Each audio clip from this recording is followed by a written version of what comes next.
بسم اللہ الرحمن الرحیم۔ اس سے پہلے ہم نے فارسی کے 2 سبق پڑھ لیا ہے، سن لیا ہے۔ اب یہ ہمارا تیسرا سبق ہے۔ اس سے پہلے میں نے 2 باتیں کہی تھی۔ ایک بات تو یہ کہ فارسی کا اردو میں بہت زیادہ دخل ہے۔ دوسری بات یہ کی تھی کہ فارسی زبان کا سیکھنا بہت آسان ہے۔ اب دونوں باتوں کو آپ دیکھتے جائے۔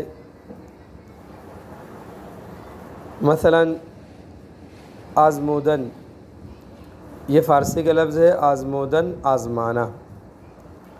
ہم نون کو ہٹا دیں گے، یہ مصدر آزمودن مصدر ہے، اس سے نون کو ہٹا دیں گے، آزمود اس نے آزمایا، آزمودن نون دال کے اضافے کے ساتھ انہوں نے آزمایا، آزمودی یا لگانے کے ساتھ تو نے آزمایا، آزمودید یا دال کے ساتھ تم سب نے آزمایا، آزمودم میم لگانے کے ساتھ میں نے آزمایا، آزمودیم یا میم لگانے کے ساتھ ہم نے آزمایا۔ اب یہ آزمود یہ ماضی ہے، اس کا فارسی میں مضارع آتا ہے آزماید۔ آزماید یہ بات یاد رکھنی، جس طرح انگلش میں پاسٹ جو ہے اس طرح سیکنڈ فارم جو ہے اس کو یاد رکھنا پڑتا ہے۔ مثلا رائٹ کا روٹ آتا ہے، اس کا کوئی قاعدہ نہیں ہے، یاد رکھنا پڑتا ہے اس کو۔ ہاں جہاں ای ڈی لگا کر پاسٹ بنتا ہے، سیکنڈ فارم بنتا ہے، وہاں تو یاد رکھنے کی ضرورت نہیں ہے، اس کے علاوہ یاد رکھنا پڑتا ہے۔ یہاں بھی فارسی میں بھی کچھ اس طرح ہے، اکثر وہ جو یاد رکھنا نہیں پڑتا ہے، بعض الفاظ وہ یاد رکھنا پڑتا ہے کہ اس کا مضارع کیا آتا ہے۔ مضارع کیا چیز ہے؟ آزمود اس نے آزمایا۔ اب مضارع آزماید وہ آزماتا ہے، آزماید معنی ہو جائے گا وہ آزماتا ہے۔ آزماید مضارع کا ترجمہ ہو جائے گا آزماید وہ آزماتا ہے۔ اب اس میں جمع غائب کا صیغہ بنانے کا طریقہ، ماضی میں تو آزمود آخر میں دال ہے، دال کے بعد نون دال ہم لگا رہے تھے، آزمود آزمودن، لیکن یہاں آزماید جو ہے، آزماید جو ہے یہاں نون دال جو لگاتے ہیں یہ اپنا دال ہٹا کر آزماید کا دال ہٹا دیں گے آزمائی یا کے ساتھ، اب نون دال بڑھا دیں گے آزمائین ہو جائے گا، آزمائین۔ انہوں نے وہ سب آزماتے ہیں، آزمائی دال ہٹا کے، آزمائی تو آزماتا ہے، آزمائید تم سب آزماتے ہو، آزمایم میں آزماتا ہوں، آزمائیم ہم سب آزماتے ہیں۔ یعنی مضارع کی گردان جو ہے وہ صیغے الفاظ جو بنانے کے طریقے ہے وہ دال ہٹا کر۔ اب اردو میں استعمال ہوتا ہے آزمودہ ہوا، یہ میرا آزمودہ ہوا ہے یعنی آزمایا ہوا ہے۔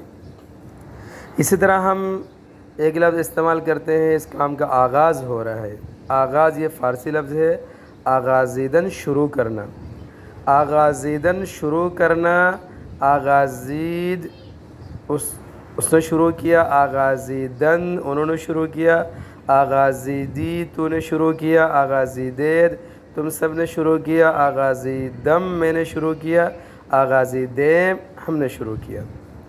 اب اس کو آغازید کا مضارع آتا ہے آغازد، یعنی آغازید کا جو یا ہے اس کو ہٹا کر آغازد، آغازد وہ شروع کرتا ہے، آغازن دال ہٹا کے نون دال، آغازن وہ سب شروع کرتے ہیں، آغازی تو شروع کرتا ہے، آغازید تم سب شروع کرتے ہو، آغازم میں شروع کرتا ہوں، آغازیم ہم شروع کرتے ہیں۔ آغاز اس کا ہم کا آغاز ہو رہا ہے، آغاز کر رہے ہیں، یہ فارسی لفظ ہے۔ اسی طرح آگے آ جاتے ہیں، ایک لفظ ہم کہتے ہیں سبق آموز، سبق آموز، آموز یہ آموختن، آموختن سیکھنا یا سکھانا دونوں اس کا ترجمہ ہوتا ہے، آموختن سیکھنا یا سکھانا، آموخت اس نے سیکھا، آموختن آموختی، آموختید، آموختم، آموختیم۔ آموخت کا مضارع آتا ہے آموزد۔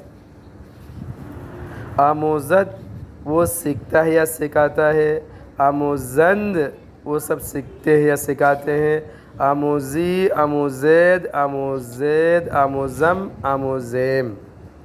سبق آموز یعنی سبق سکھانے والا، سبق آموز ایسا یعنی ایسا واقعہ، ایسی بات، ایسا کام جو سبق سکھانے والا ہے، عبرت والا ہے۔ اس کے بعد آگے آ جاتے ہیں ہم اردو میں کہتے ہیں نظر انداز کرنا، نظر انداز۔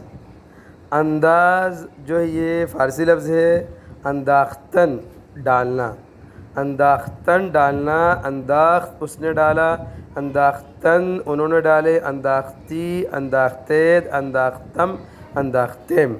انداخت کا مضارع آتا ہے اندازد، وہ ڈالتا ہے، اندازد وہ ڈالتا ہے، اندازن وہ سب ڈالتے ہیں، اندازی، اندازید، اندازم، اندازیم۔